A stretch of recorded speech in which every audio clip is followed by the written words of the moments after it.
ফেসবুকে কাজ শুরু করার জন্য প্রাথমিকভাবে যে কাজটি করতে হয় তা হলো প্রফেশনাল মোড অন করা এবং পেজ ওপেন করা। আজকে আমরা দেখব কিভাবে প্রফেশনাল মোড অন করতে হয় এবং পেজ ওপেন করতে হয়। ফেসবুকটি ওপেন করি, এবার থ্রি লাইনে একটি ক্লিক করি, এবার প্রোফাইলের উপরে একটি ক্লিক করে দেই, এবার এখানে তিনটা ডট দেখা যাচ্ছে, সেখানে একটি ক্লিক করি, এবার টার্ন অন প্রফেশনাল মোড, এবার টার্ন অন, ব্যাস প্রফেশনাল মোড অন হয়ে গেছে। এবার পেজ কিভাবে ওপেন করতে হয় সেটা দেখে নিই। আবার থ্রি লাইনে একটি ক্লিক করি, এখানে লেখা দেখাচ্ছে পেজেস, সেখানে একটি ক্লিক করে দিই, এবার ক্রিয়েট, তারপর গেট স্টার্টেড।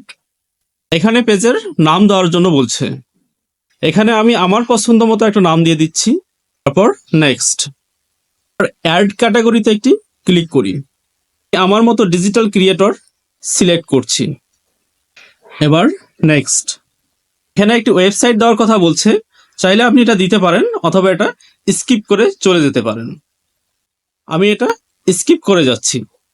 এবার এখানে একটা প্রোফাইল পিকচার দিয়ে দিন, এখানে একটি কভার ফটো দিয়ে দিন, অথবা চাইলে আপনি স্কিপও করে যেতে পারবেন।